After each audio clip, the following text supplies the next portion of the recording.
My Game Boy went everywhere with me back in the early 90s. From the school bus to family vacations, this system was always by my side. In this video, we're going to take a quick look at the Game Boy's impact on the gaming world and its enduring popularity. From its rocky beginnings to a legacy felt decades later, the Game Boy is part of handheld gaming history.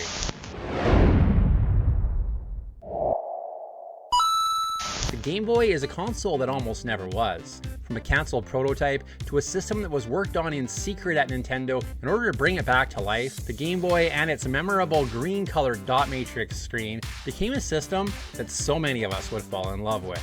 The Game Boy was meant to be a follow-up to Nintendo's Game & Watch line, and originally it was meant to be a lot closer to those Game & Watch games. The Game & Watch series of games were handhelds that contained one game on each.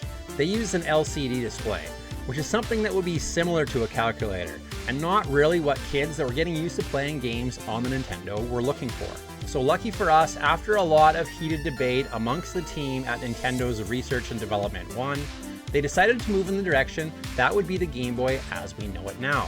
With affordability and battery life in mind, the team chose to steer away from a colored screen, which almost had the Game Boy shut down before it could even start. The history of the Game Boy's development is one that you can find across the internet and written in books from interviews from the development team. There are rumors and accounts of things like Nintendo breaking a deal with Citizen after Sharp came in and took the deal to supply the screens for the Game Boy. There's speculation that the fake design and architecture that was used to break the deal with Citizen might have been leaked to Sega and used for the Game Gear. Secret meetings to get that green colored screen that was in development at Sharp and save the Game Boy. It was a crazy ride that brought us the Game Boy. After having the project shut down by President Yamauchi, the head of Nintendo, because the original screen was dark and hard to see, some members of R&D 1 worked in secret for months to find a better screen and redesign the Game Boy in order to save it. And after acquiring a prototype screen from Sharp, they daringly represented the Game Boy to President Yamauchi. And lucky for us, after seeing the new screen, the life of the Game Boy began. Originally priced at $89.99, the Game Boy hit the shelves in North America in July of 1989. The Game Boy hit that mark of affordability that Nintendo was looking for, released with 5 launch titles in North America and a battery life that comes in between 15 and a whopping 30 hours of gameplay. Depending on what you read, the Game Boy was what all of us kids were dreaming about. When the Game Boy was released in Japan in April of 1989, it came with 4 launch titles. Alleyway, which is a Breakout clone, a port of the NES game Baseball, Super Mario Land, which we all know is an adaptation of the Mario franchise in the handheld format, and Yakima, a Mahjong game. But when the console was introduced in North America, 2 more launch titles were added. Tetris and Tennis, another port of the NES game by the same name. And Yakima, well, it was never released outside of Japan. In North America, the Game Boy was originally planned to have Super Mario Land as the pack-in title. Having a Mario game as the pack-in title worked on the NES, so why wouldn't it work on the Game Boy? But Hank Rogers was able to convince Nintendo of America to use Tetris instead, telling them, "Gentlemen, if you want to sell a couple 100,000 Game Boys to little kids, package them with Mario. But if you want to sell millions of Game Boys to absolutely everyone, young and old, around the world, package them with Tetris." And they made the choice to do exactly that. Good thing for that long battery life, huh? With that, Tetris and the Game Boy became synonymous with each other. Neither of those would be what they are without having each other. Tetris on the Game Boy is an amazing version of Tetris. Everyone could play it, everyone could have fun with it.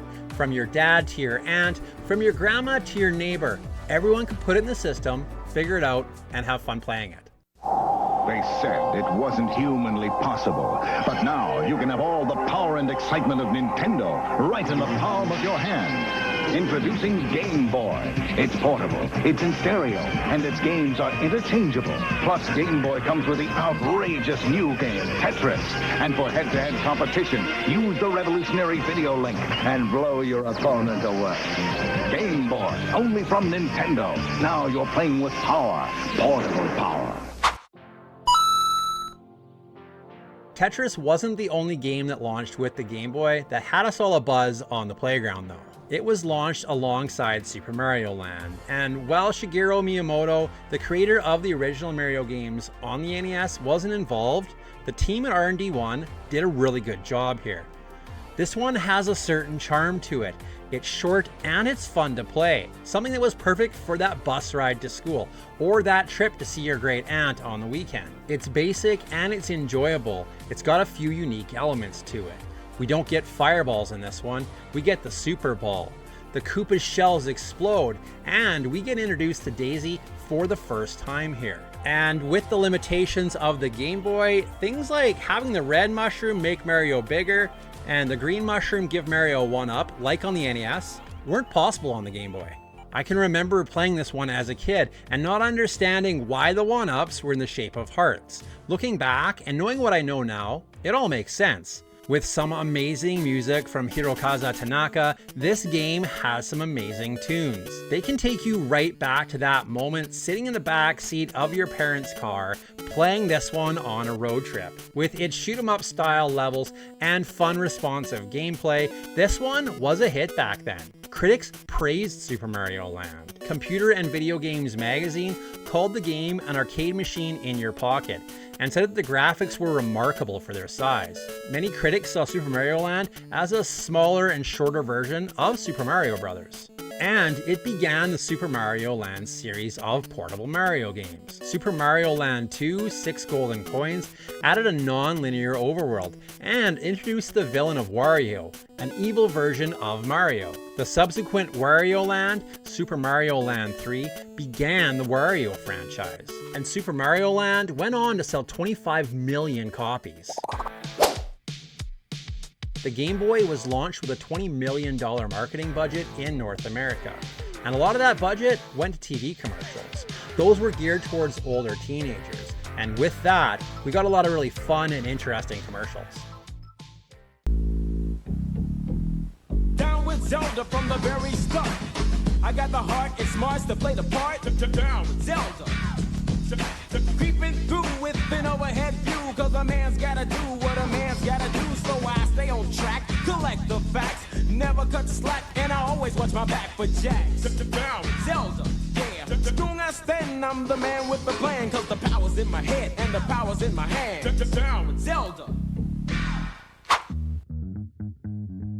The launch of the Game Boy was pretty amazing. In the first 2 weeks in Japan, the entire stock of 300,000 units was sold. And a few months later, on July 31st, 1989, 40,000 units were sold in the US on release day there. It sold 1 million units in the US within weeks. But the Game Boy itself wouldn't be what it is without the games that came after.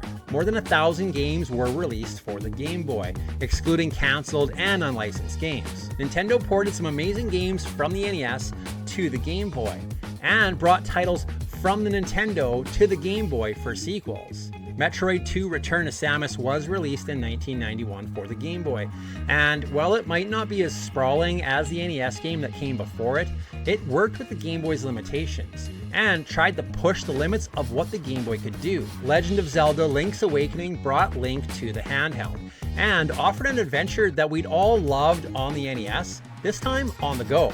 Link's Awakening was critically acclaimed, and holds an average score of 90% on game rankings. The Washington Post's Chip Carter declared that Nintendo had created a legend that fits in the palm of your hand, and praised its portability and depth. With third-party developers bringing us games like Harvest Moon, Castlevania 2, Belmont's Revenge, and Gargoyle's Quest, the Game Boy was a strong competitor in the handheld market. Recently, we compared two superheroes, Dashing Super Guy and Kirby from Nintendo. In some ways, Kirby lost big. No big hair, no big muscles, no weapons, nothing. All Kirby's got is appetite. Kirby's Dream Land, the thrilling adventure game on Game Boy. Kirby munches, spits back, and floats, saving glorious Dreamland. He's Kirby, and he packs a mean bite. Kirby's Dream Land, only on Game Boy. The Game Boy's main competitors came from Sega, Atari, and NEC. And though it was less technically advanced than Sega's Game Gear, Atari's Lynx, NEC's Turbo Express, and the other competitors, most notably for not supporting a colored screen, the Game Boy's affordability, battery life, and extensive game library propelled it to market dominance. While the Game Gear, the Lynx, and its other competitors might have had those big, beautiful colored screens, those systems are laughed at when we talk about battery life.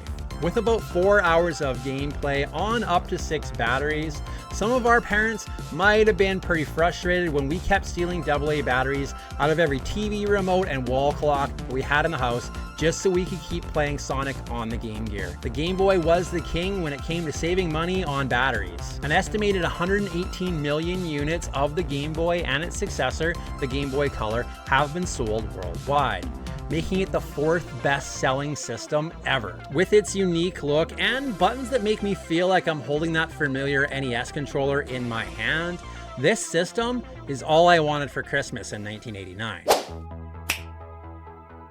The Game Boy launched a line of systems that lasted over 20 years, and most models were even compatible with the games that came out on that first one. So no matter what Game Boy you owned, you can say you were part of something that made history.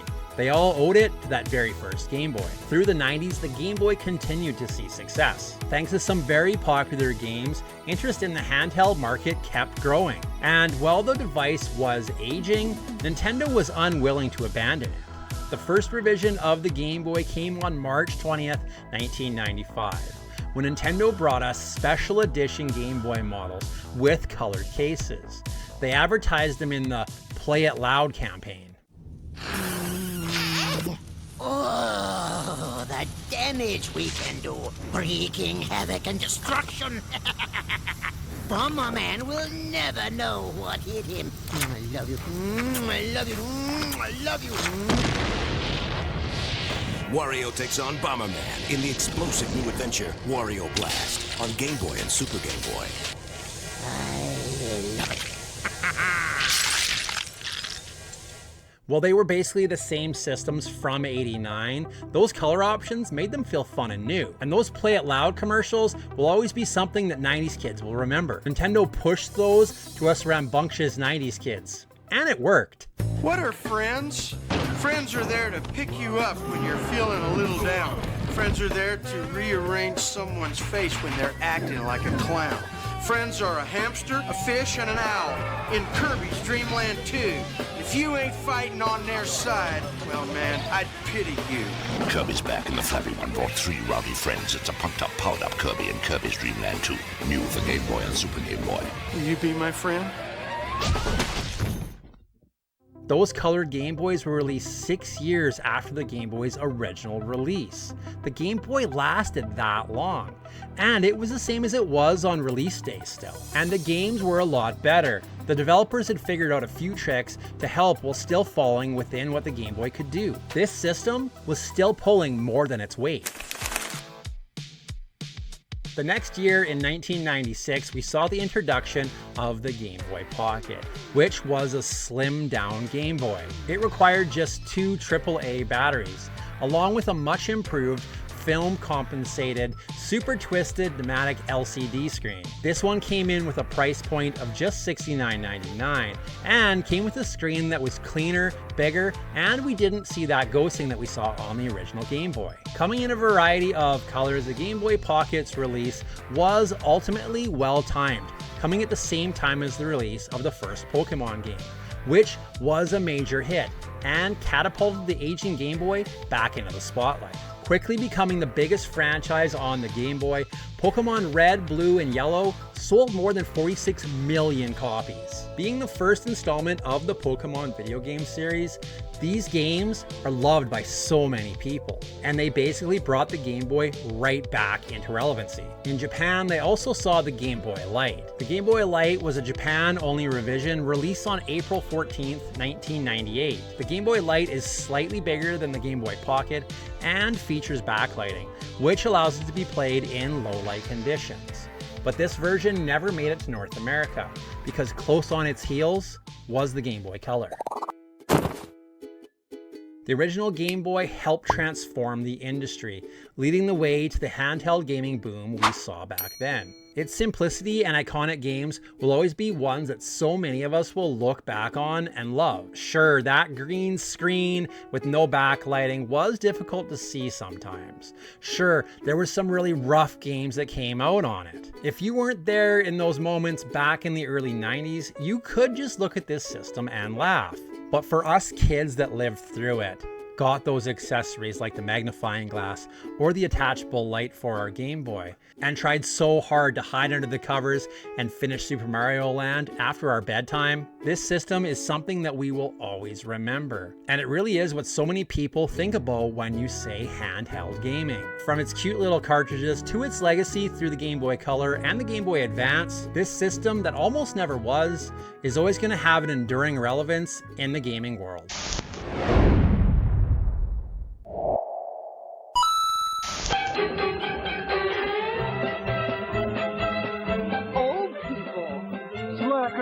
Get a clue. Get a job. Get a haircut. Get some hair. Some respect. Have some prunes. Why, I ought to take this and just give it to one. With new games like Ken Griffey Jr.'s Major League Baseball, Tetris Plus, and Donkey Kong Land 3, the world is a better place. Nice earrings. Nice hearing aid. What?